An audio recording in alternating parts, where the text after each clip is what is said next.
Next example, solve x square into d square y by d x square plus x d y by d x minus 4y equal to x square. Put x equal to e raise to z which is the homogeneous equation. Put x equal to e raised to z, log x equal to log of e raised to z, that is z equal to log x and d equal to d by dz. आता homogeneous इक्वेशनमध्ये आपण काय करतो, replace x d y by d x equal to d y and x square d square y by d x square equal to d into d minus 1 into Y.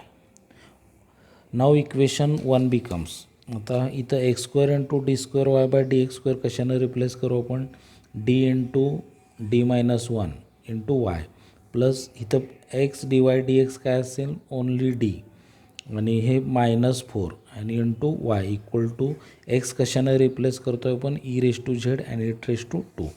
म्हणजे कसं मिळेल आपल्याला, हे सिम्प्लिफाय केल्यानंतर d square minus d plus d -4 into bracket complete into y आणि e raise to 2z, म्हणजे minus d plus d get cancel, d square -4 into y equal to e raise to 2z.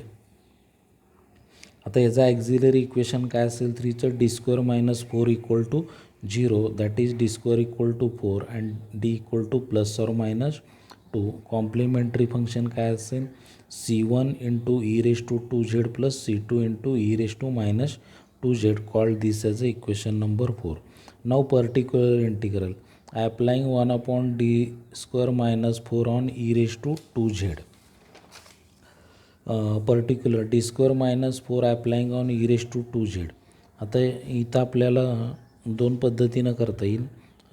F of d जर आपण e raise to a x into व्हीवर जर apply केला तर तो rule काय आहे, e raise to a x into अगोदर घेतल्यानंतर replace d by f d plus a and applying this factor on v, हा रूल आपण यूज करू इथं.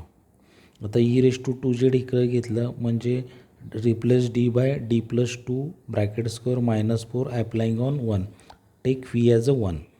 आता हे काय होईल, 1 upon d square plus 4d plus 4 -4 applying on 1, that is 1 upon d square plus 4d, this 4 and -4 get cancelled, applying on 1.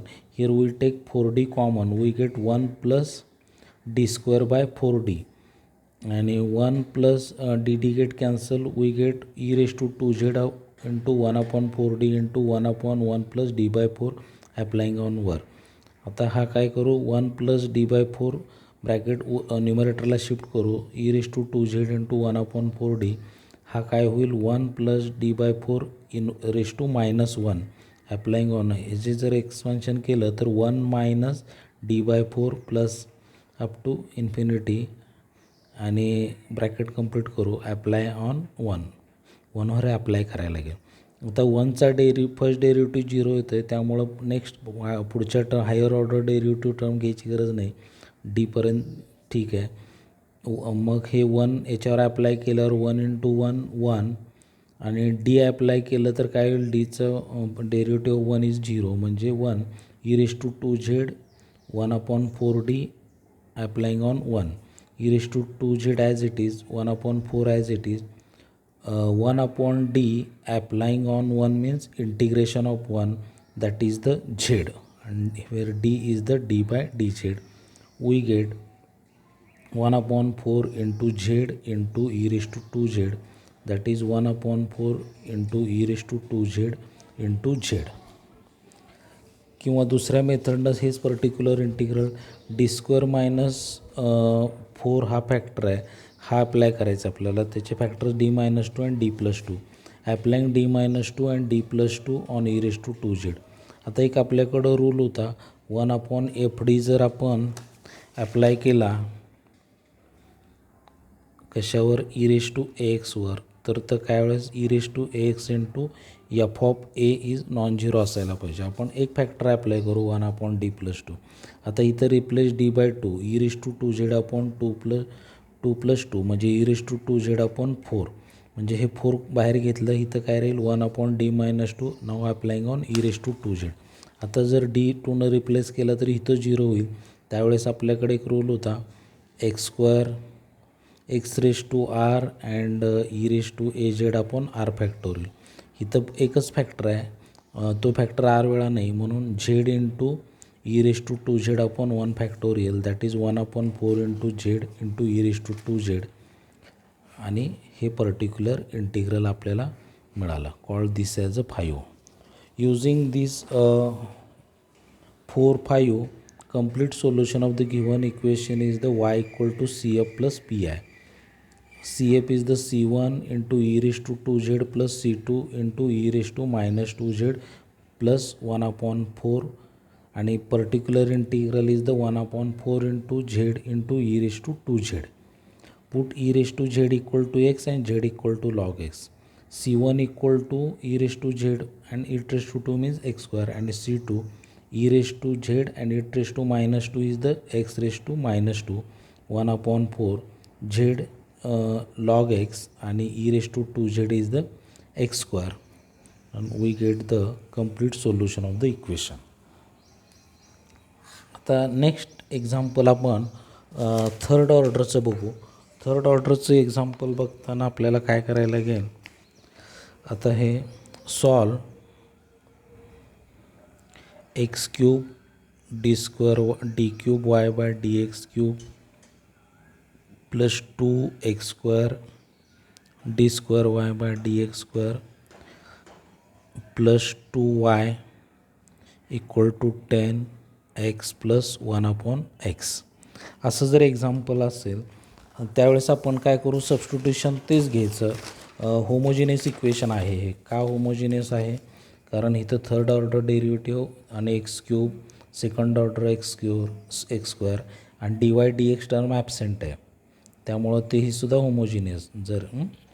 त्यामुळे हे होमोजिनियस इक्वेशन आहे. त्यावेळेस आपण सबस्टिट्यूशन काय करतो, put x equal to e raise to z and z equal to log x and replace x d y by d x d by y, x square d square y by d x square d into d minus 1 into y, आणि x cube असेल तर कशानं replace करणार आपण, x cube into d cube y by d x d y d cube y by d x cube D into d minus 1 into d minus 2 into Y. ह्या गोष्टी substitute करून आपण तिथे आपल्याला हे बघू आपण. आता now equation 1 become d into d minus 1 d minus 2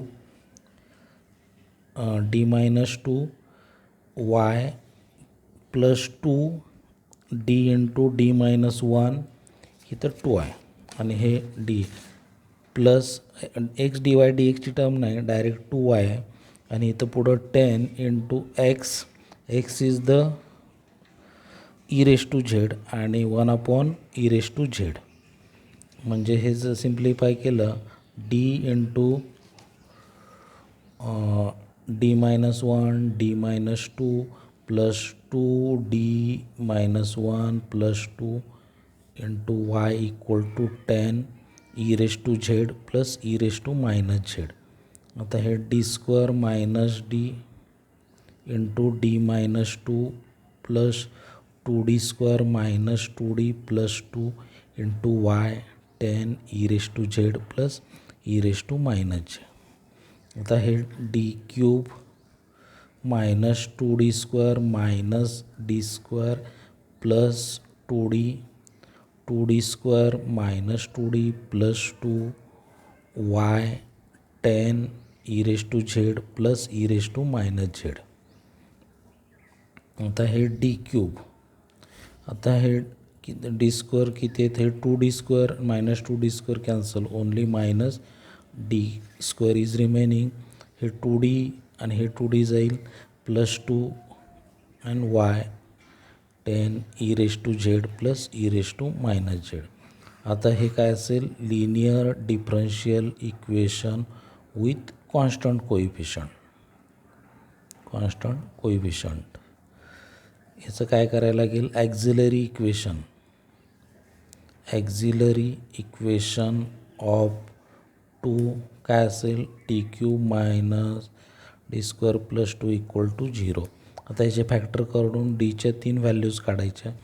आता हे क्युबिक मायनस डी स्क्वेअर इथं 0d + 2 सिंथेटिक डिव्हिजन यूज करायला लागेल. 1 - 1 0 2